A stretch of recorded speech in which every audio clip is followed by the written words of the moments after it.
Hi, hello. Alright, so welcome back here in my channel. It's been long since I last played. Actually, no, not just played. It's been so long since I've last recorded a game. I mean, oh, it's not.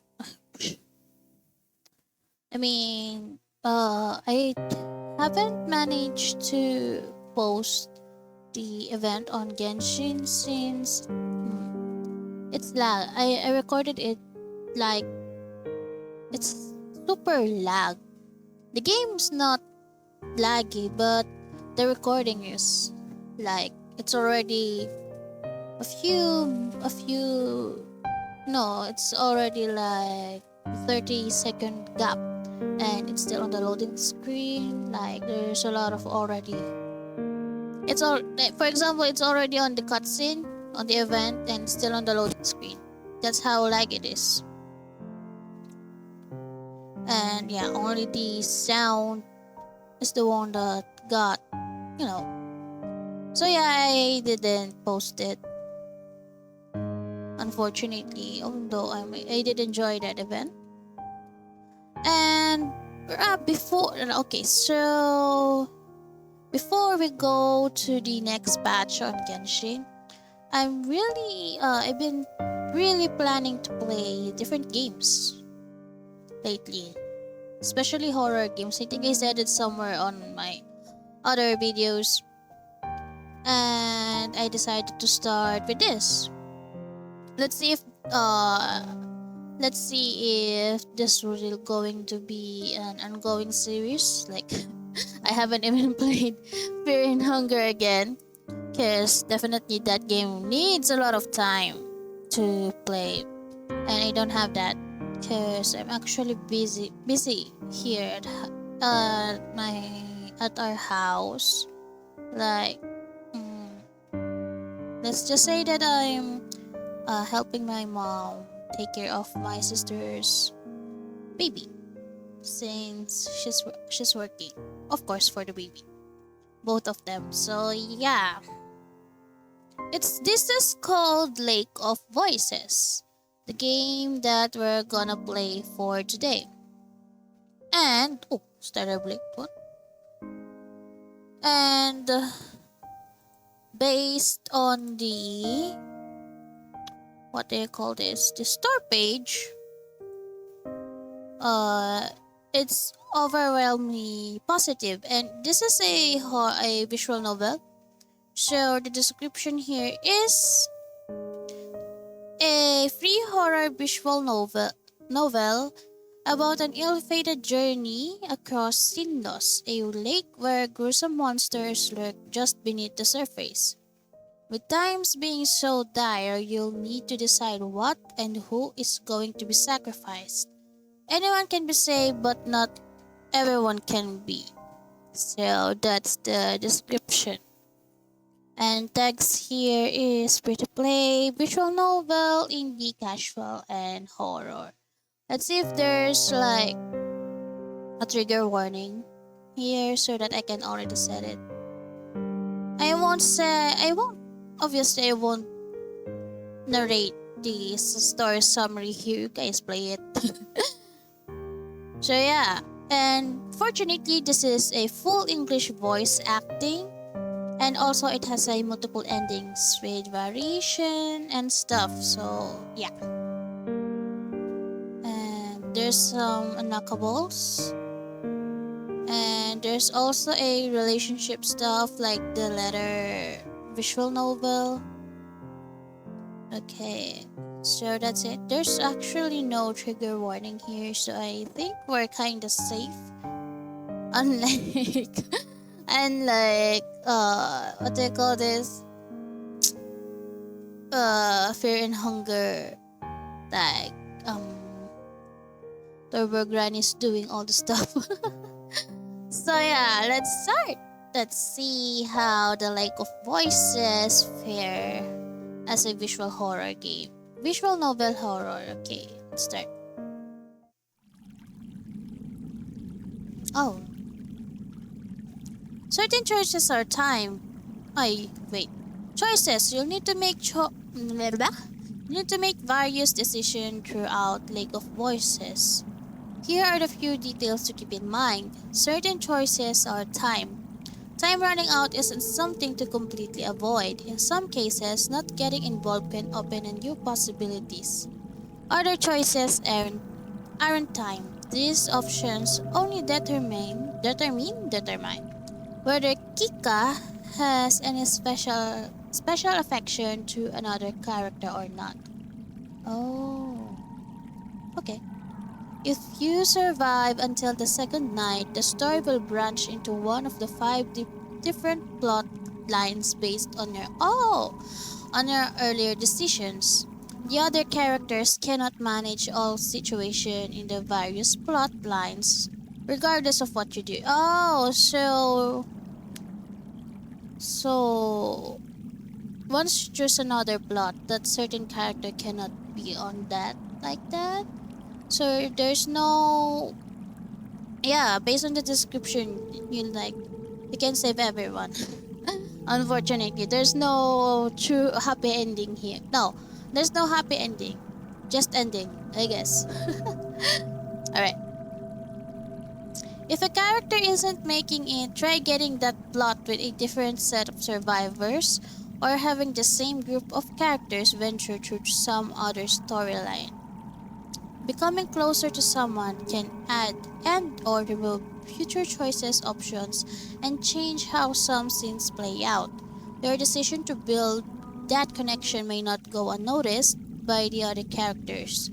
Earning the full amount of affection with certain characters can require getting into specific plotlines. Oh, alright. Really like the letter. Yeah, but I think on the letter you can actually save all of them except for the the two married couple that owns the house, I guess, if I remember it correctly. Okay, so page up key. What is page up key? This one? T key opens full text history. Oh, okay. So is this? Oh, it's okay. So I don't need the mouse. All right. Oh, what did I click? My quick, my grip on my lantern tightens as the fog around us thickens. While the forests in this area are relatively safe compared to Sinlos, I can't help but feel my hair stand on end the further we get. My free hand My free hand fingers the hilt of my sword, something akin to a nervous reflex. Have you seen it before? Oh. Bemel breaks the silence, either sensing my unease or as what how do you say this word? As assurage. What's that? Whatever how you call how you say this. His own. I hope it's the I latter. haven't. I've had no reason to go near this cursed lake until now. What have you? Oh. Bemel scratches his chin casually, as though I ask what his favorite food is. I traveled a long way around it once before. Not so pleasant. Something about it just frays your nerves. Although, even being near it is enough. So I'm not the only one who feels it. A sense of relief hits me, but not enough to undo the buzzing of anxiety. The lake Sinlos, the lake Sinlos. Most try their best to avoid it all their lives. The hundreds who died attempting to cross it unearthly black water, dragged to death by the creatures lurking within it, aren't a secret. No wonder you were assigned this mission. There are few who've had first-hand experience with the place. Even if from a distance, he'll probably keep being picked whenever they need someone to cross for however long he's with us. Excuse me. Bemel shrugs, bringing my attention back to the dark path before us. At least we're taking the bridge this time. It'll only take 2 days instead of double that, and the sooner this place is behind us, the better. I wonder where they are going. Well, they are across the other side of the bridge. It would be preferable not to risk it. But time is of the essence. We don't really have a choice. Like, why they are in a hurry? Oh, okay. One of our allied villages, Hammer, is being harassed by brigaders. Theirs? A band of ruffians. We don't have many guards to send as an assist, only Bemel and myself. Oh, okay. At least we can do is arrive before we are too late to be any use. These kinds of squabble happen often, but have to be put down lest they turn into a blood grudge or all-out war. The last we heard, neither option was that far off. I can also see why they chose you to come out here. I glanced at Bemel, an eyebrow raised. A slight smile plays across his lips. You're always so calm and so serious. Nothing can get to you.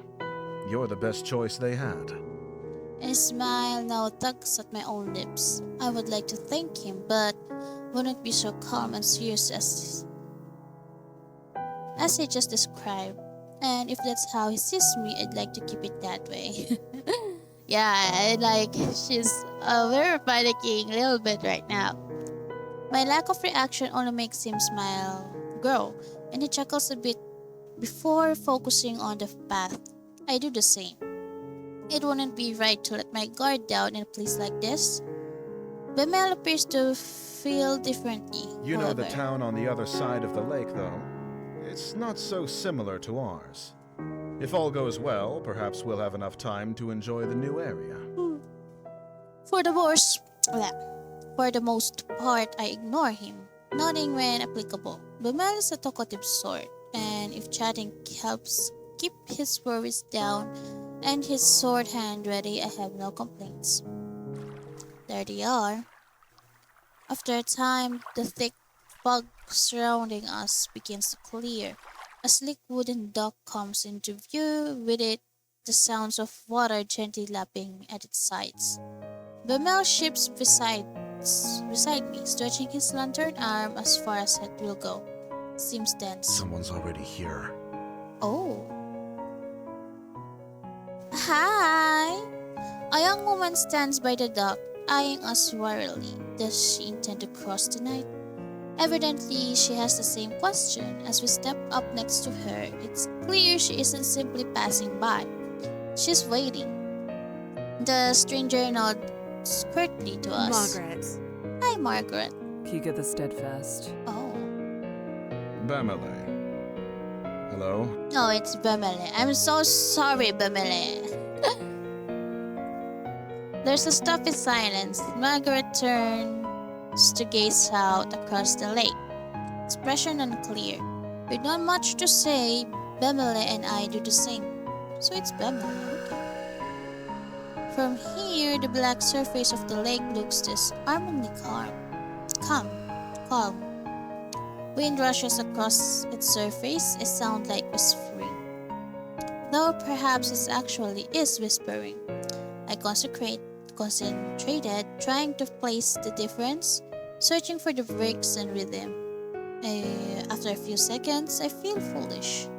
It doesn't matter what the noise is, whether I hear them or not, we're not alone. What's Nixie? The Nixie are out there. A feeling that I can't quite shake tells me we're already noticed a little group of people in the shores. It feels hostile. My stomach sinks and I instead address Bemele. Where is the guide? I don't know, but Unless he's on the center island, or on the complete other side, your guess is as good as mine. It's dark as pitch out there. Panic rises inside me. Panic I try hard to We quell. can't cross without him, and we need to get going soon. You can't cross with him either. What? The one behind us, Margaret, cuts in, and with something like a snort. What? What do you mean by that, bro? I know the guide will be here tonight. I have already made arrangements with him to cross. Pamela and I share a look. The woman seems haughty and willing to put the fuss. Oh, you're a bitch. I have his word he'll take me today. It would be wiser for the two of you to begin the trip around if you're really in such a hurry. Or you can make camp here and wait for him to make the trip back if you prefer. Oh, you shut up, bitch. No. Oh, maybe it's just the voice acting. But, bro, can't you sit there and hurry? Why not share the guide? Oh, that sounds wrong. Maybe you know what I mean, guys. I don't need to turn my attention to Pamela to know he's riled up. Yeah, I mean, look at his heart. I mean, me too. I step in before he can say something rash. Even if that is so, my companion and I must begin the trip tonight. Yeah. I mean, read the room, bro. Margaret is unimpressed and opens her mouth to argue further. We'll wait for the guide to arrive before coming to a conclusion about any of this. Yep. That's the best action you should do. She clamps her mouth shut, then let out a sigh. You can do as you like. Yeah, whatever, bitch. I mean, I might regret dissing her, but that's not a good impression, babe. With the matter tentatively settled, Pamela moves away. His fingers begin to tap loudly against the top of his hilt. He shifts from one foot to another, then roams. What's that bastard even up to? I don't know, Lord. I almost visibly start, but manage to restrain myself. He probably doesn't know any better. I'm sure if that's not worth mentioning. With a mouth like that, you shouldn't even have the right to ask the guide to take you across. Oh! Oh! So ikaw talaga? Ikaw yung... Oh! With a tone like that, bitch. Oh my gosh.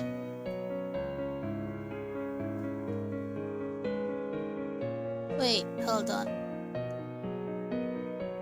What did he say? Oh, he literally cursed. Okay. I mean, I prefer him cursing than you bitching. How ludicrous. He's faced far worse than a bit of foul language. Yeah. Do you know anything that's happened with this lake? I know enough. Margaret is clearly not convinced, but she shrugs and makes a show of turning her back to him. The guide's father is Garvin the Exemplar. Garvin never accepted the guide as his son, all the way up until he died in this lake. Your statement could be seen as tasteless. I think she's talking to Kika. Oh. I mean to Pamela. Yeah. Pamela, you're being railed up too much. Pamela rubs the back of his neck, his face regretful. My apologies to the guide. I didn't mean it that way. I never knew about his... well, that. A smile spreads across my face. I won't quickly wipe away. He really did just misspeak. The silence slowly stretches between the three of us, growing more awkward with each passing second. Margaret seems irritated and Pamela abashed. What? I'm sure I were given. Oh shit! Oh yeah, let's save. Let's actually save. Yeah, return it. I want information. It's been years since the time of Garvin the Exemplar. It's impressive you knew. Margaret smiles, lifting her chin into the air. The over-exaggerated action is somehow pleasant rather than belittling. So much happier than I regret my decision, but I need information. Yes, I do like to stay informed. Ano ka, Marites? You too.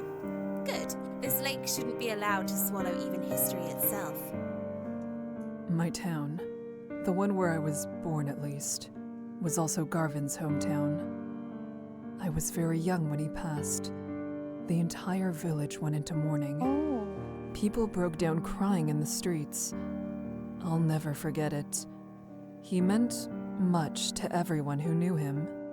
Oh, I have no such connection. Yan. I really read about it.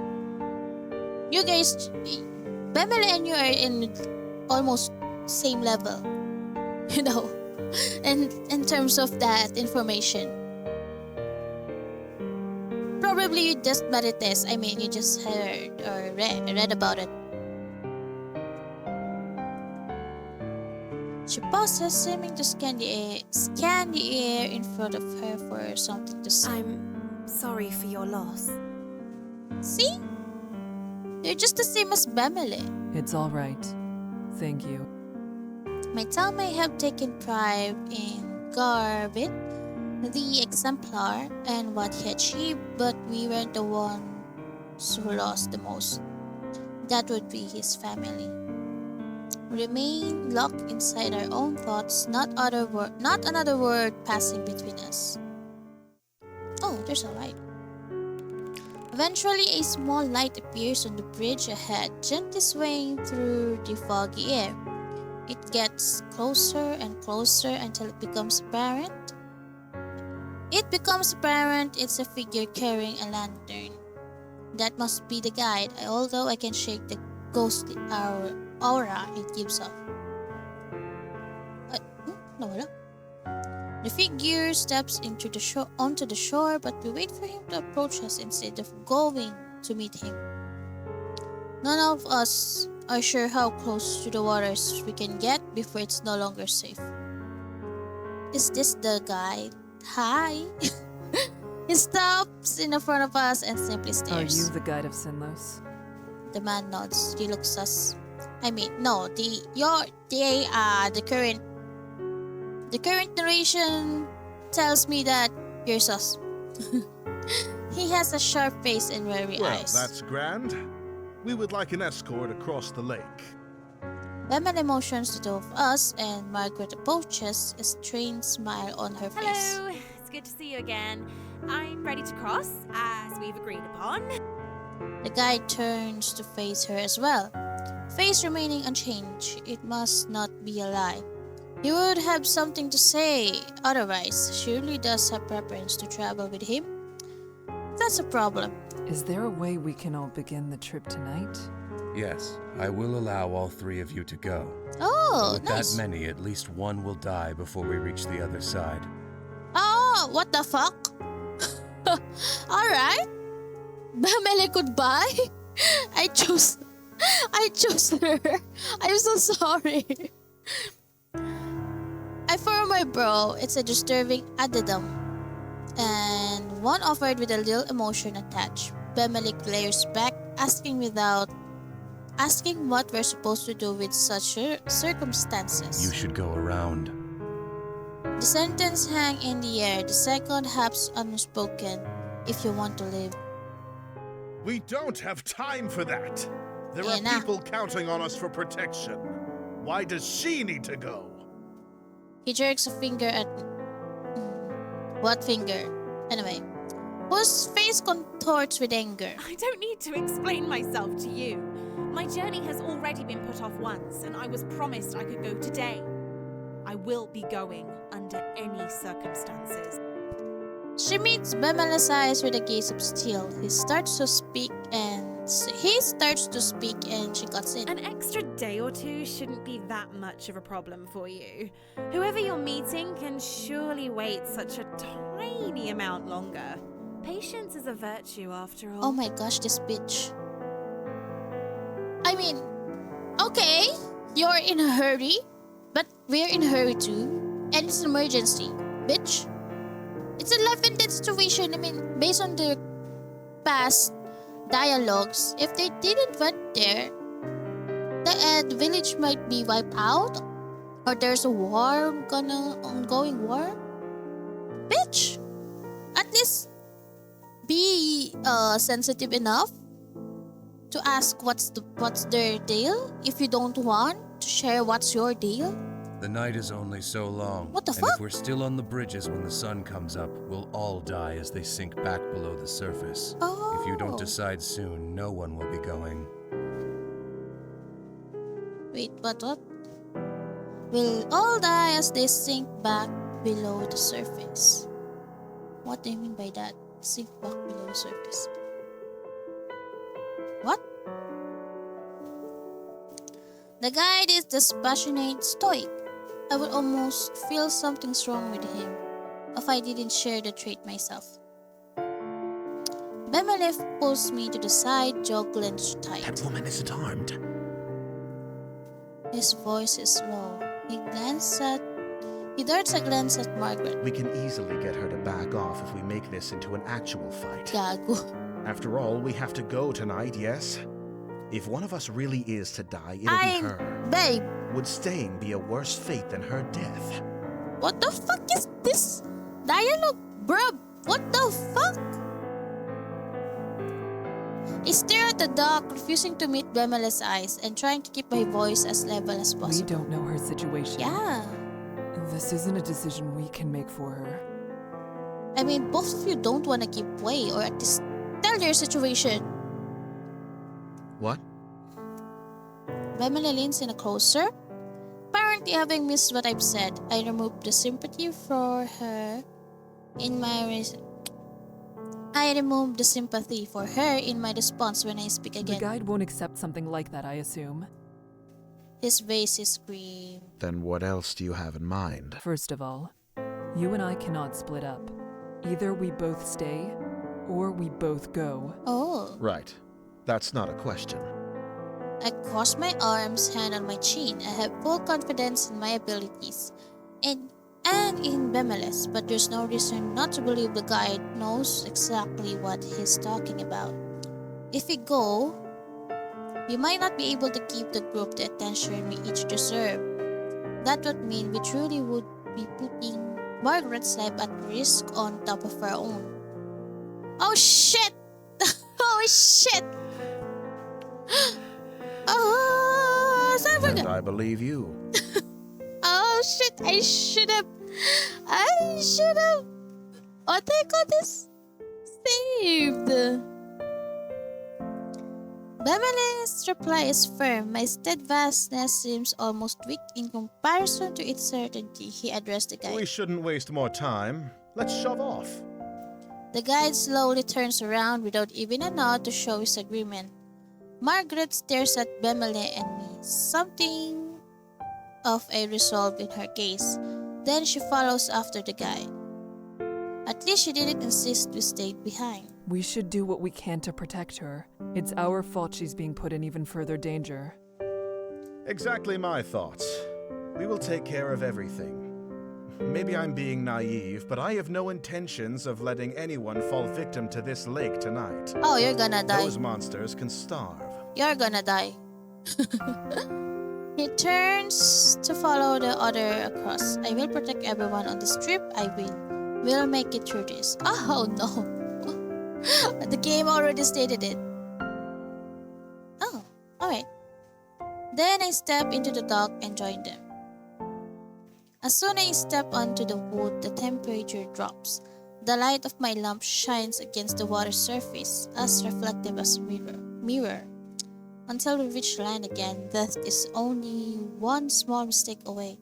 We fall into line with the guide leading the way. Margaret stayed close to him, and I behind her, watching to make sure she doesn't slip on the slick wetwood. Bemele brings up the rear. Each of us hold our lanterns in front of us, but it does little good. It does little good.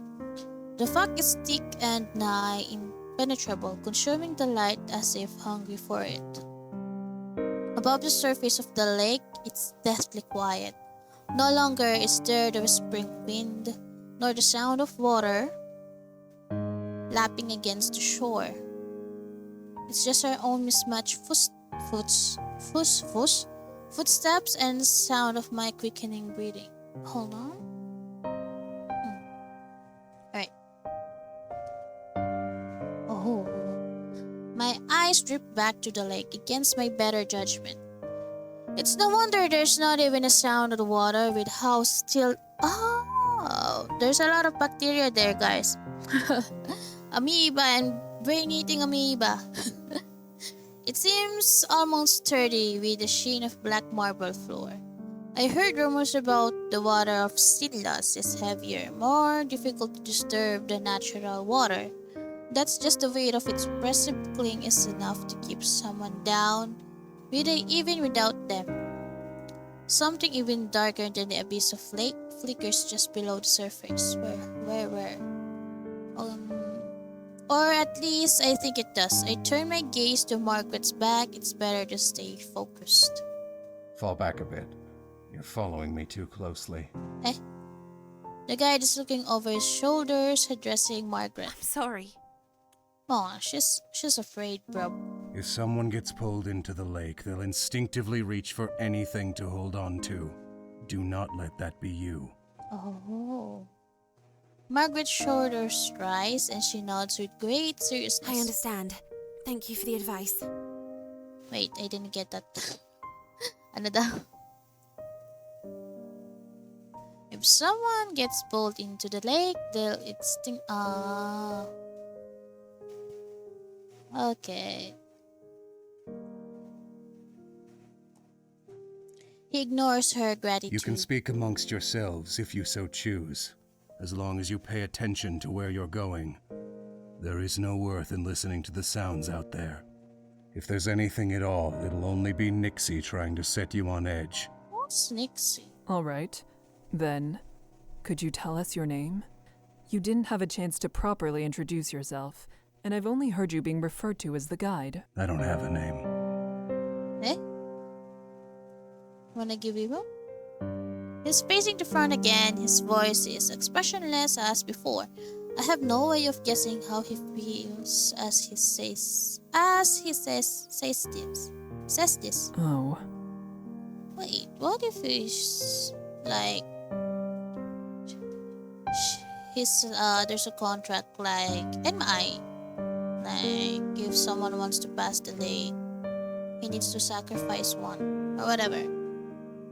Anyway, it's probably not something we should talk about. However, there was something else I wanted to say, so changing the subject is not difficult. Margaret, thank you for allowing us to join you. Margaret shrugs non-committally. It wasn't exactly up to me. The guide said he would take you.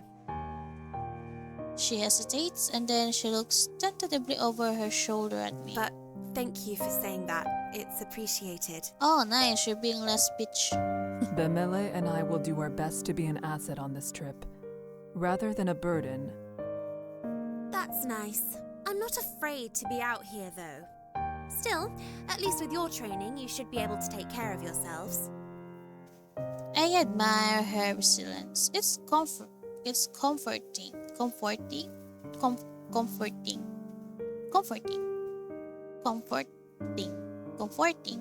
Ah, I forgot. English 101, ano na? To know that everyone here is so confident in their abilities. Not enough to forget how terrible it feels to be over this lake.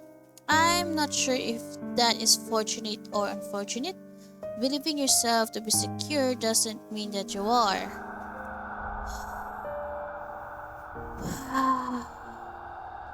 As the conversation lulls, a new sound breaks through. It's the whispering noise again. It's the chatter of inhuman voices, and this time coming from all around us. Taking care of yourself is exactly what you need to do. Oh, the guide is speaking again, except louder, as if to cover the Nix's voices with his own. Work to survive at all costs, and hope that everyone around you has enough sense to do the same. That's the only way you'll make it to the other side. Margaret nods in response, but I hear a grunt from behind Groups me. tend to go further when they work together to achieve the same goal. Ah, Bembele, please, just follow the guide. The guy doesn't say anything in response to Bemele's grumping either. I'm not sure whether he didn't hear Bemele or whether he just didn't feel the statements made thus far are worthy of addressing. I have a feeling it's a ladder. We go around behind the bridge. We go around a large bend in the bridge, part of it forking off to another way. I wonder how the guide knows which one of these essentially identical paths is correct when something in the corner of my eye catches my I believe I attention. saw something over there. Keep walking. No need to worry. Yeah, just bosses to sinubilit, what the fuck? The guide's voice is calm and level. I decided against pressing the issue, not wanting to set everyone even more annoyed. What did he say? Perhaps not wanting the conversation to be cut off by the guide, he speaks softly, though I couldn't quite hear him because of it. There's something behind you, Bemele. I take my eyes off Margaret ahead for a moment to explain it to Bemele and stop the dead in my tracks. Hold on for a second. Hello. Alright, I'm back. Sorry for the... I mean, technical, I just got... Anyway, I'll just gonna read this. I take my eyes off Margaret ahead for a moment to explain it to Bemele and stop dead in my tracks. Only one word is able to escape me in my stunned state.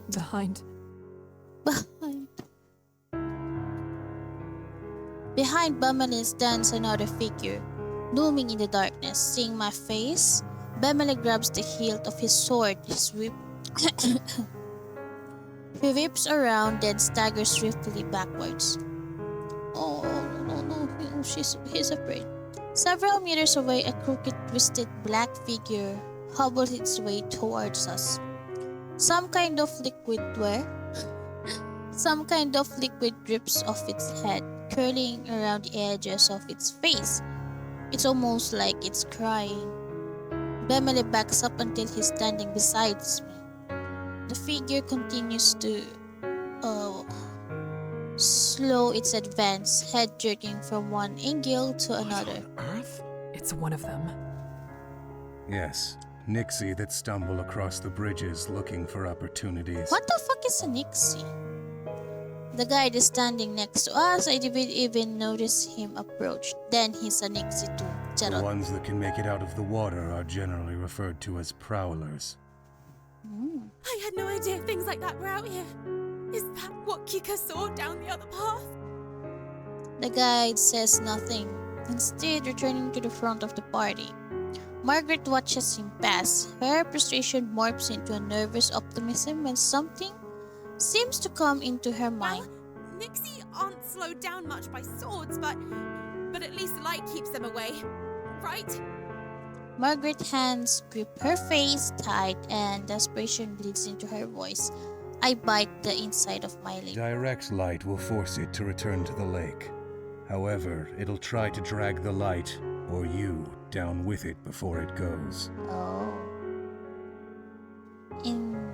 Instinctively, I reach for the hilt of my sword, despite the fact that it would do little to protect me. The prowler is getting closer, jerking forward, stopping, then resuming its slow advance. Okay, does anyone have a light we can leave here?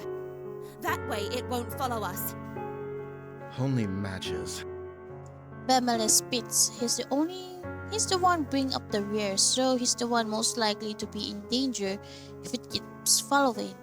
The guide, however, moves forward. Don't forget it's there. Don't let your guard down, and don't get left behind. What? How am I supposed to keep walking with this thing at my heels? You said it wants to attack. Don't give it the chance. Bemele sputters in anger, and the guide summarily ignores him. I solidly grab hold of Bemele's upper arm. Here, I'll lead you like this, and you can keep your focus solely on the prowler. Make sure it doesn't get too close. Bemele eyes the guide with unresolved hostility. Allows himself to softly sigh in relief. He gazes at me with fondness. At least there's someone I can count on. Oh, so Bemele is the one I chose, I guess, to be safe. Or not. Who knows? Despite the fact I'm going against his advice, the guide says nothing more. It's clear now that he doesn't give a damn what we end up doing. Some part of me is glad for that. I want to help everyone make it through, and it would be worse to have to persuade the guide every time help was necessary. Kika, thank you. Bemele placed a gentle hand on my shoulder. Not serious. Bemele's face hardens in return. He moves his free arm down. I fully link his arm with mine and now properly settled look forward. We don't need to be... Bemele, I'm sorry. I want to return the favor, but this is a serious matter. Sorry. Margaret is following the guide with some reluctance, turning back every so often to check on us. I wave my lantern to signal we're catching up. Margaret turns her head to the front and quickens her pace. With a thug on Bemele, we start to follow them. The four of us continue cautiously over the bridges. Only this time, the wet, squishing footsteps of the prowler join the sound of our own. The prowler walks without a set pattern, sometimes fast, sometimes slow. It takes long steps, then short ones. At times, it stops walking entirely. Does it turn to be out of the water like this, or is it trying to be difficult to read? Suddenly, the whisper in the lake grows louder. I still myself, trying not to let it get to me. The most important thing in a situation like this is to remain calm. I can't lose my head. Then, all at once, I notice the guide and Margaret have come to a halt. Oh my gosh, what's this now? Oh, sorry. I mean, we said that they are stopped. Bemele slows down as I do. And as we near Margaret's back, she says something with akin to distress. Another one. Oh, it's the front now. I tug on Bemele and he understands. I draw up close to Margaret, ready to protect her if needed be. But the guy holds out a hand. Don't get any closer. Just over his shoulder, I see another prowler stumbling toward us, white liquid dripping from its eyes. The guide's hand turned over in the air, palm up. Give me a lantern. We'll throw it. Margaret extends her own with a trembling hand when Bemele speaks instead. His back still turned. If you have to take someone's, take mine. Gago. Kailangan yung lantern mo. Oh, unahin yun na yung kay ano. Kay Margaret tsaka kay sa atin. Nasa gitna tayo. I forgot to add a disclaimer. Sometimes I talk to Tagalog or my native tongue, Filipino or Tagalog. So what I've said is, they should have first throw the lanterns on the middle part, which is I think Kika, us, and Margaret. So since Margaret is walking closely with the guide. But yeah, she's defenseless. Or us. I mean, it's fine if it's us. Anyway. Yes, an extra light won't do us much good when we're standing this close together. Margaret takes Bemele's lantern from him, guarded relief display on her features. Thank you. She hands the lantern to the guide, whose hands grips it tightly, knuckles growing pale. Stay here. I can't throw it too far. The light will blow out before it reaches the Nyx. He stepped closer to the monster, his movements light and confident. As he nears, the prowler starts to back away. Is it only approaching the light that's making it retreat, or are they afraid of him? The guide is far enough away from us that the fog is partially obscuring him, hiding his movements. The voices from the lake grow louder and louder. Water suddenly begins to splash across the lake, in the distance and onto the edge of the bridge. They want him to mess up. I don't notice how tense I am until Bemele eases my grasp on his arm. Then suddenly the guide takes multiple long fast strides forward, throws the lantern, and jumps backward to regain the lost distance. Boop. There's a sharp hiss and then a deep splash. and the voices of the Nixie grow quieter. Not silent, but quieter. A sigh escapes me, and the guide comes back to our group. We should keep going before it comes back. Oh, it doesn't have a lantern anymore. I glance at Bemele and realize he too is looking relieved that the guide is the guide before us. And then I see it. Oh shit. The first prowler, it's still there. It's right there. I shift around, pulling Bemele behind me. The prowler lunged after him, barely missing Bemele, but striking my lanterns instead. The fire goes up, and the two of us are plunged into the unearthly darkness. Then there's a click splash. I realize the Nyx has retreated into the water. Somehow, Bemele and I are still standing. We're still here. Kika, thank you. I can't respond. Something cold went and slyly grabbed my ankle. Oh, kick it off! I kick my leg out as fast as I can, and the Nyx hold slips. I can't pull with the momentum I've gained against it. Margaret rushed to my side, her lantern hanging out towards the Nyx. The light brushes its face. We see it from an instant. Its eyes wide, and then it slides back into the smooth surface of the water. Oof. Bemele grabs Margaret and I both, helping us toward the center of the bridge and cussing under his breath. I only looked away for 1 second. It's fine, Bemele. We're all fine. Are you actually alright? Margaret cocks her head down, examining my ankle, but there's nothing but a wet smudge around my trousers. I am fine. I say that, though I don't actually want to let go of Bemele. I need to, in order to relight our lantern and provide us actual safety, but I feel such a strong desire not to be alone in this moment. I shake my head roughly and let go of him, relighting the lantern as fast as I'm able. Kika, thank you. Again. You saved my life. I won't let this happen again. Yes. Yes. It would be good for all of us to pay more attention. Margaret nods solemnly. Suddenly, it seems like we're all on the same side. It isn't only Bemele and I. She is with us in more than simply presence. The guide's voice, as cold as the monster's grasp, ends my train of thought. We lost the lantern I threw. The Nyx grabbed it after the light went out. Margaret makes a noise. I glance over, wondering whether she's upset, but there's a small smile on her face instead. It's better than them taking anything else. A nervous laugh bubbles up out of me. Oh, shoot, yeah, let's see. Yes. Wait, I shouldn't have done that, oh my gosh. It's already there. Just as quickly stops, Bemele chuckles in response, and our collective tensions is up. The adrenaline draining from our bodies. We need to keep walking. The guide starts down the bridge again, and we join him. I try to clamp down on the relief. The ease that wants to flood my head's not over. The prowler is gone, but so is Bemele's lantern. You can stay near me, Bemele, since your lantern is lost. I appreciate it. Sorry for that.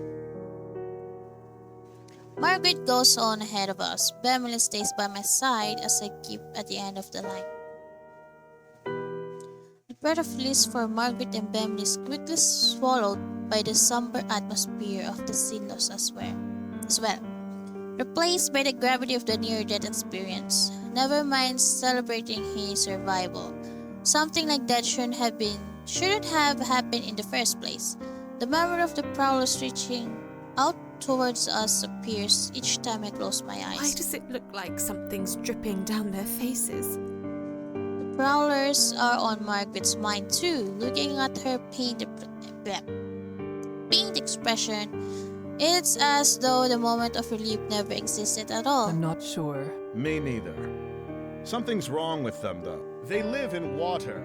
Air shouldn't be good for the things, but they want to drown humans so much they're willing to drag themselves around on land? It's not right. Of course it isn't. They are monsters. They likely do not understand even the concept of right and wrong. Well, I don't disagree that there's something very wrong about them. I truly, truly hope that's the last we'll see Oh of the my Prowlers. gosh, babe! Don't jinx it. Something comes to her mind, causing Margaret to end her part of the conversation early. You. Oh my gosh. Oh, since you two have to share light, wouldn't it be safer to be in the middle? Margaret stops and waits for Bemele and I to reach her position. That way, you'll catch the edges of my light and the guides, and it won't be so dangerous if Bemele loses his position momentarily. That's a very kind offer, Margaret. Bemele's surprise is so apparent. I want to cover his face with my hands to stop him from insulting her. She merely smirks. I think Margaret may be surprised with herself too. Bemele returns to his usual shirt. Oh my god, excuse me. As thoughtful as it is, I, at least, am fine with bringing up the rear. I'm used to keeping watch for monsters, and since there are two of us, I can pay attention to the back while Kika focuses ahead. It's not my light, though, so I shouldn't be the one to decide what she should do with it. Margaret and Bemele turn to look at me in unison. Seems like it's... taki na naman. Neither of them are wrong. As for me, my goal is to protect everyone. I can't very well do that with Margaret following behind us. Yeah. But being stuck in the middle of the group could also be dangerous, depending on what circumstances we came across. Getting pincered by the enemy would be an almost sure death, no matter how experienced Bemele and I are. I just don't know what to expect from this bitch, and that makes things so much more difficult.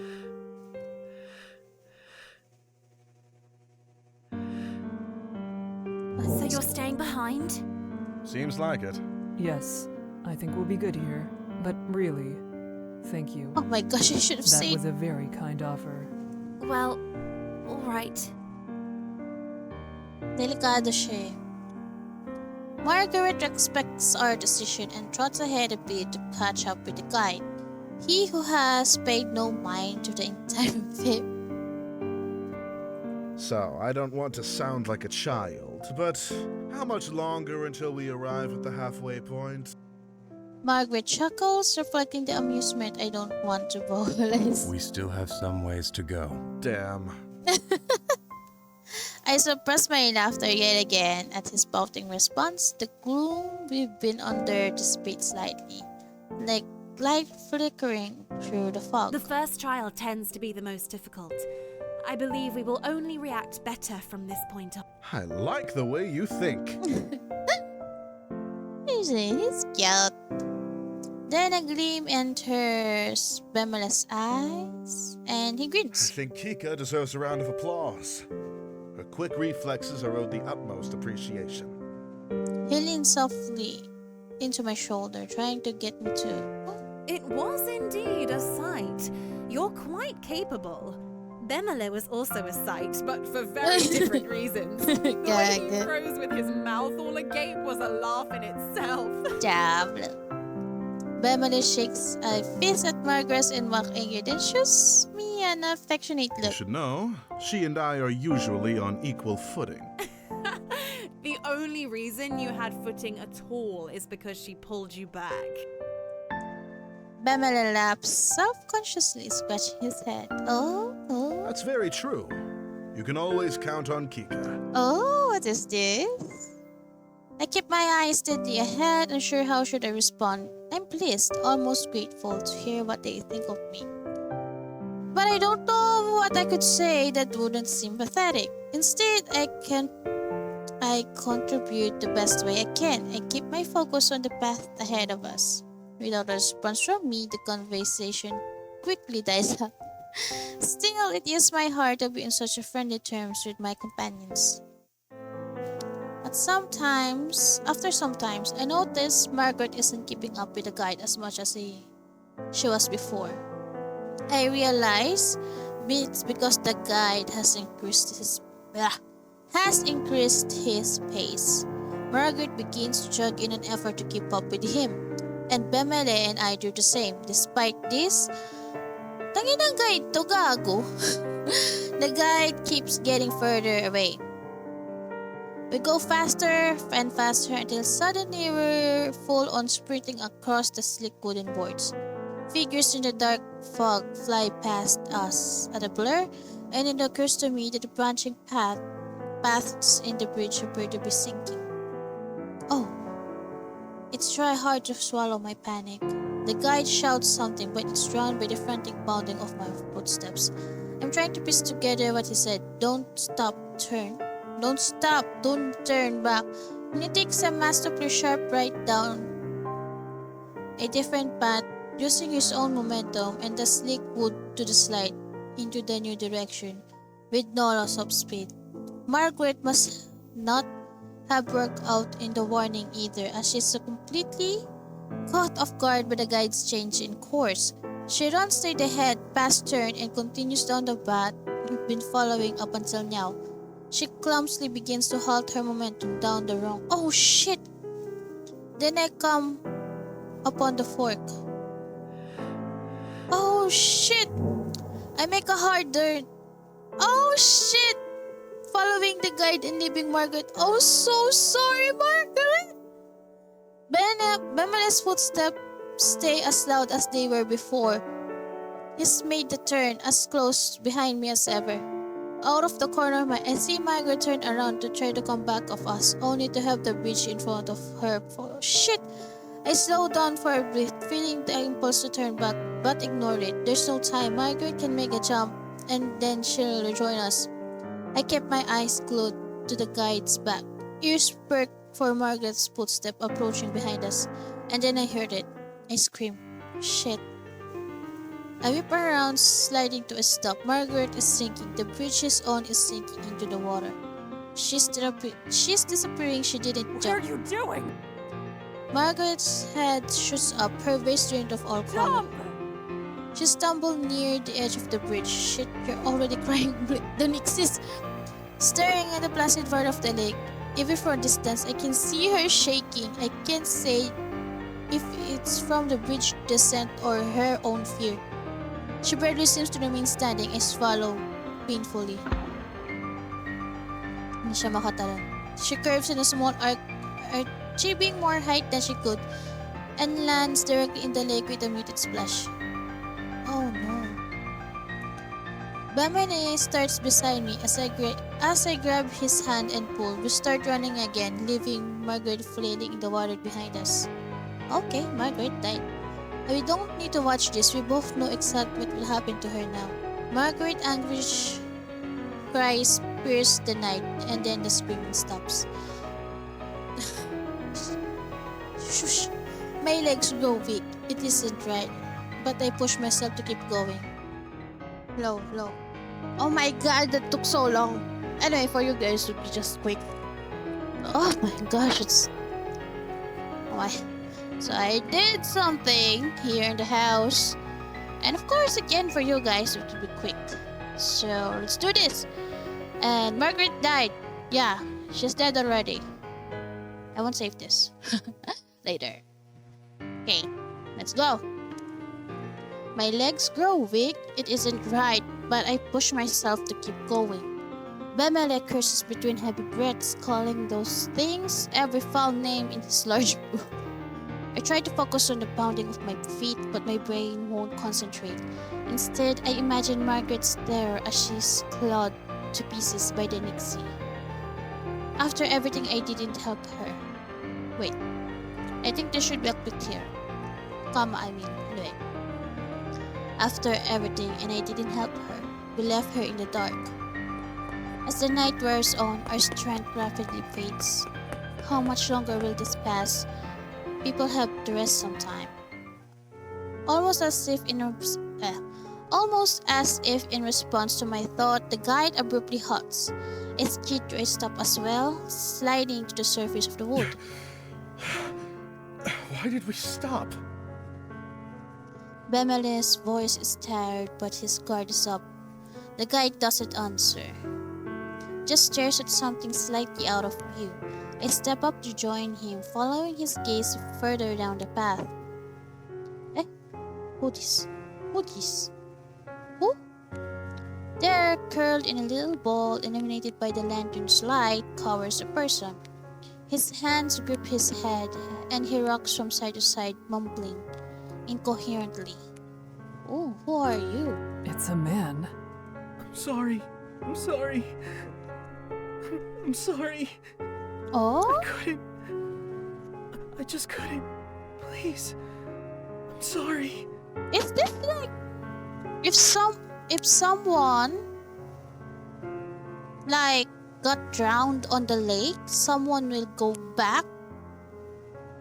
Some souls who previously drowned on the lake will come back in exchange. I think I read it somewhere in a webtoon. Yeah, the lament, Siren's lament, where the mermaids or the sirens there originally is a people with a broken heart. So when they hear the another siren, they get enchanted by it, and then they got kissed. But that kiss isn't romantic. That means they are the replacement of that siren, and that siren who kissed them will be the one who will walk on the surface, and they'll forget everything, and they will be the new siren. Something like that. Is this how the plot works here, or I'm just assuming too much? Maybe I'm assuming too much. Yeah. I'm struck with an array of questions. What's going on? Why would he wander out onto these bridges on his own? Did he make it this far by himself? Were there others with him? If that's somehow the case, I can't blame him for the state of shock he's in. The man stops mumbling. He glances above him, seemingly only just now having the strength to lift his head. His expression, the deepest sadness, along with the clear markings of terror, are scrawled across his face. I stared at him, in shock, not sure what to do. Leave him. I snapped my eyes away from the man and instead the guide's cold, implacable face. No! We can't just leave him here.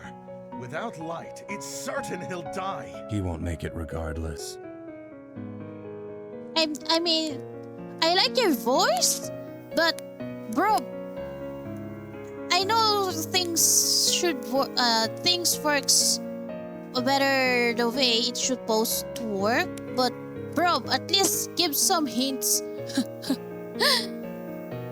Or maybe he's doing this like as far as I can remember, in he became desensitized to it. The guy turns to look at us, his eyes seemingly to glow from the closeness of his lantern. For the first time, I feel uncomfortable in his presence. Whoever shelters him will only risk dragging themselves down with him. Leave him. I mean, that's actually rational, but bro, I glance at my partner, Bemel's outrage. I'm trying to think of some kind of compromise when the guide speaks again.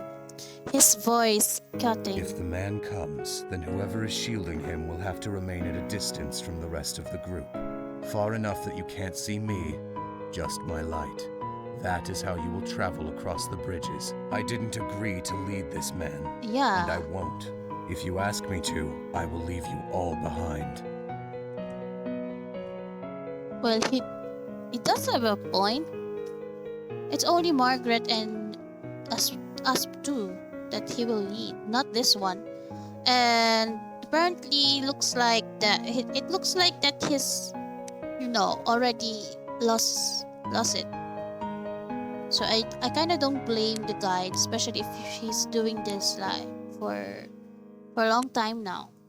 Oh, I haven't read that. I'm so sorry. Let's just go back there. Oh, we fall into the line. The guy leading. What the fuck? Oh, there. Adrenaline surges through my veins and I tense up. It's a painful reminder that the guide isn't here to save our lives, but merely to show us the way. We're on our own. Bemele and I frantically share more looks between each other, trying to communicate without words. Neither of us have a desire to speak and be the first to make a choice. We're The man is standing now, though still hunched with his arms wrapped around himself as if expecting a blow. Stares at the ground rather than at us. Because of this, I am having trouble reading his face. What exactly happened to him? Are you well, stranger? Do you know where you are and why you're here? He glanced up, not at me, but towards me, his eyes resting somewhere near my collarbone. What? I'm fine. You all can go on your way. Forget you even saw me here. What the fuck? That's absurd. You have no way to defend yourself. We can't leave you. Yes, I'm sure in your eyes I might not seem like much, but that's not exactly a fair shake. Yeah, actually, it's just that you're here all alone, to be honest. Maybe in a perfect world, every man would be as large as you. But that's not how things always go. Doesn't mean I'm defenseless. Oh, no, let's leave him. He's sus. The man's response is Mandarin. The words themselves seem to be in a good jest, but he's barely looking at us, fidgeting with his hands. Bemeli frowns, unimpressed. It was a joke. Bro, it's not a good time to pull up a joke like that, bro.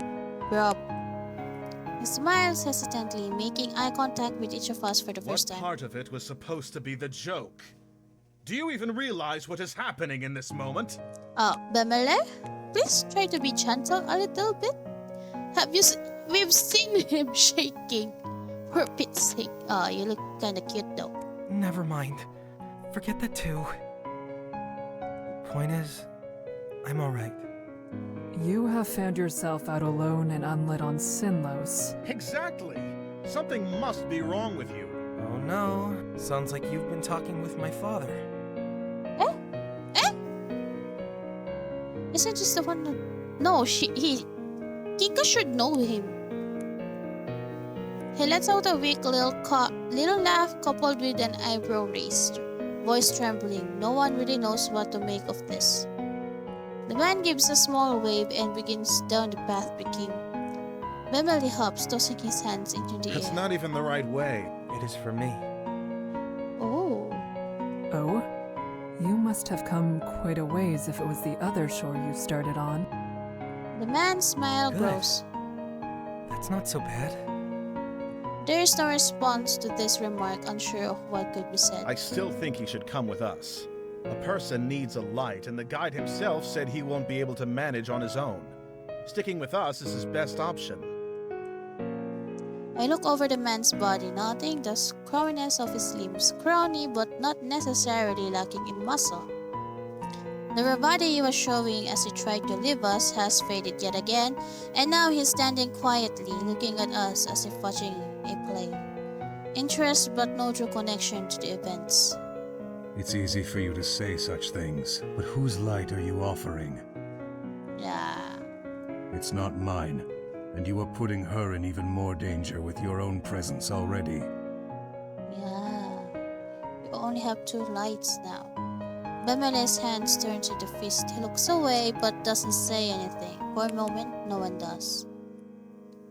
I feel a cold sweat on my brow as what I feared comes to pass. He's stopping us from protecting another. Why must he get involved now? Why can he not leave us to make our own decision? Actually, Kika,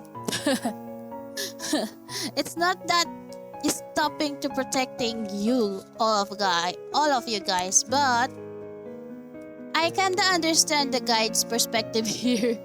Like the guide's what the guide is trying to say is you're the only one that I'm responsible with. That's what we talked about. And suppose there's Margaret, right? But you know she's out of the questions now, since she's already drowning on the lake. And they only have 2 lights now. In my case, if I am Kika, I understand what the guide is telling us since without the light, obviously it would be hard for the 3 of us to traverse the bridge, since the guide is the only one who have a light. And obviously, I mean, he's been doing this like for for how many times now? For how long? Maybe that he won't risk it. And if if he start trying to actually kind of try to protect or give them the comfort of the light or assurance, it will be a risky move because he's the only one who knew what to do. And if he falters his focus on what he should do, like no one will survive, even him. If he doesn't have anything with him, that is, if he's just a normal person, no one will definitely survive. That's what happened. But again, if it's like in my eye, then yeah. I mean, in my eye, but the context of this is what he's not a human, or like he's cursed, or it's his job it's his job, but there's a supernatural involved or contract involved with the lake, that nothing would really bad would happen to him if that happens, but probably breaking the contract and stuff, or whatever he's hiding or on his person. So yeah, this is kind of hard decision, not gonna lie. Poor Kika. I mean, based on her personality, like she really does want to save everyone. But I mean, if the stranger doesn't want to, I mean, definitely he wants to go back from where we came from. I don't think we should push that much. Like, one more question. If he really insists, then let's get on with it. I mean, it's not even the way. It's not even his way. It's his path. The path that we're taking, right? So, yeah. I'm on the guide side on this one. You. Don't worry about me. I'll be on my way now. Or, unless it's just, trying to not to be a burden, and that's not his path actually. Like, he's just wandering around, and he doesn't want to be the burden with this tree. The man's voice is full of something I cannot place, and he starts to shuffle back down the way we came. Arms still clenched around himself. I know the guide wants to act as though there is no option, however I could stay back with him. It put Bemele and myself at significantly more risk, but at least this man will stand a chance. Bro! Put out the hand to stop him. Do nothing. Oh my gosh! I should have said. I strengthened my arm out like a rod, blocking his progress past me. Stop, perplexed. I am not afraid to stay behind as long as Bemele can remain up front with you in your light. The guy doesn't say anything, doesn't even blink. Bemele smiles sadly at One me. can always count on you, Kika. The man, meanwhile, stands with his mouth agape, truly and genuinely shocked. Well, what will it be? That is fine by me. I can stay on the fringes of your light. That way you won't have to worry about a repeat of what happened earlier. The guy doesn't acknowledge him. He stares at the stranger. The man shakes under the attention. No. Oh, so sorry. I can just go on my own. It's fine. I step closer to him, lending to support he seems to desperately need. You do not need to go this alone. I will protect you. The man stares at me. I return his gaze, willing him to see my certainty. There's need no more blood spilled tonight.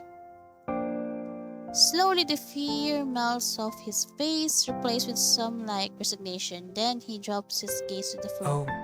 Okay. All right. Actually, I'm kind of sus of him. Oh, this is just my trust issues kicking, but yeah, sus. I grasp his shoulder and turn to the rest of the You group. should get a head start, correct? You'll have to put some distance between us. The guide seems to agree as he starts to walk away without another word. Bemeles smiles, first at the stranger, then at me. Take care back here, all right? We'll all be together again when we reach the halfway island. It won't be too much longer now. We'll have a nice little camp out, and you can properly introduce yourself to us. Maybe even tell a real joke or two. I mean, that's reassuring for him, but follow the guide. The guide won't wait for you guys. The man emits a nervous little laugh and ducks his head. The prospect must not be enticing to him. With the stranger having pulled himself out of the conversation, Bemele looks seriously at me. I'm sorry to put you in even more. Stop. Aww. Bemele shakes his head, still smiling. I don't begrudge you at all. In fact, I'm glad you did. All I want is for you to remember that goal. Each of us, together, on the island, and then on the other shore, safe. This isn't about what our job is, or where other people need us to be. Huh?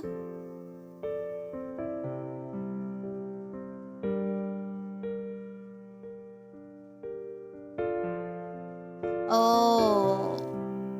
I mean, technically, that's why you didn't wait and you push yourself with Margaret, right?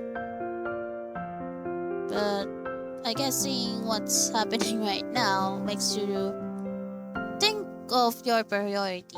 I mean, just understandable. I nod in response. Bemele opened his mouth, then closed it. He swallows hard. You two. I'm surprised to hear his voice wavering slightly. He swallows again, then continues. You two should look out for each other. Oh no! Bemele will die! Oh no! Oh no! That's a death bug right there. He takes a few steps back as if to go, but his eyes don't leave mine. The guide's figure disappears with only his lantern to lead the way. Bemele is finally forced to leave us behind and catch up with him. I watch him disappear into the fog, an odd feeling in the pit of my stomach. I cannot recall the last time I had difficulty seeing someone leave. You should go after them. I almost forgot the man was there, standing right next to me. Now he looks at me with desperate eyes. You don't need to do this. Yeah, because it seems like he did leave someone behind. Based on the current status, when we met him, he kept saying sorry. Yeah. What? I'd rather know you returned to them safe, and that you all had a chance to make it back together the way they acted. Having to go on without you, no one would feel that way for me. I'm not worth it. Yeah, because probably that's what you did. I mean, in the desperation, obviously. That's not... I stop, unable to say the last word. Can I claim that he's wrong? This is the one thing that he has seemed sure of, and I do not know him. Empty platitudes may be worse than nothing at all. Oh. He smirks at my mumbling reply. I caught off guard by the chance, with only that it seems he's in his element. It's true. He continues to grin, more so to himself than me. You lot certainly made a scene, huh? That's nice. Being loved and all. Ah! Leave him behind! Kika, leave him behind! He clarifies after I must have given an undesired reaction to the statement. I'm so disconnected with myself, I am unsure if surprise appeared on my face or if it was a lack of emotion to put him off. I don't know exactly what kind of love it is you share, but there has to be a bond in that group of yours. He's been through something, Kika. Leave him. Or, I mean, if you don't want to leave him, just go on. Go on, guys. What did I do? What did I do? Oh my gosh. He laughs and then speaks quietly. It doesn't matter. I can still try for the other shore. Go. my god. Let me stay. I were already here. My certainty shocks him. I can tell immediately he has returned to his meeker self. The man starts to speak again, but I We interrupt. should start walking. That should be enough of a head start for them. He hesitates a moment, but ultimately begins to walking by my side. I'm relieved. I can never be quite sure what will come from this one. We move in silence. The man doesn't seem to want to speak anymore, but he keeps glancing at me, as if expecting something. Somehow, his odd behavior is comforting rather than disconcerting. Perhaps it's because he's more nervous about all this than I am. It's putting me at ease, making me feel more capable. I shouldn't allow myself to get comfortable, however. We're in more dangerous position than ever. Yeah. Whispering from the lake, so faint after oh shit. Oh, my dog. So faint after Bemela's close call now surges forth. It grows nigh unbearable, the creatures steaming below the surface. I dare not speculate on what has them so excited. Have you a name? The man chuckles. Really? Barely. Well, that's her name? Barely? Charot. I don't really know what I am to take from that. This time his slap is more of a bark. Quickly out and swallow back up. Then he frowns. Lou. Only 2 letters. So barely. Oh. Lou? I see. What are you doing out here without the guide? Perhaps the question isn't appropriate to ask after all. Only the darkness of circumstances. Lumalayo na, boy! Spurs someone to cross sin laws, but this situation is very strange. I might even go as far as to say it's suspicious. Buti naman, Kika. Napansin mo. I know that's not fair, but I can't help it. Years spent anticipating danger have made me wary. That's a good question. I'm not sure I know myself. What does that mean? Is that some sort of joke too? Or do you genuinely not remember how you arrived where you are? No, it wasn't a joke. Or, well, there is a point to it all. Then his voice, already by nature light and airy, drops to a whisper. But I don't know why I even tried. You'd think that I... Oh shit. Oh shit. We're already here again.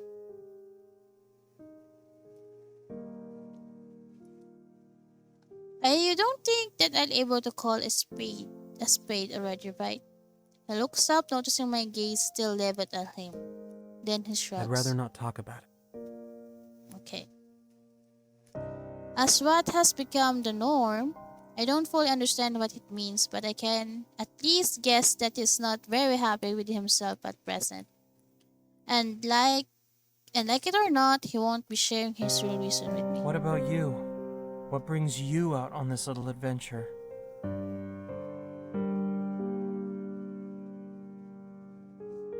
Oh. People. On the other side. People who need my help. Hold on for a second, guys. Alright. It's already like 2 hours. 2.5 hours already, and oh, our dogs are kinda loud. Gonna cut this here. Let me save first. Yes. There. And we'll be I'll continue this again. So yeah. Salamat sa inyong lahat. Bye-bye.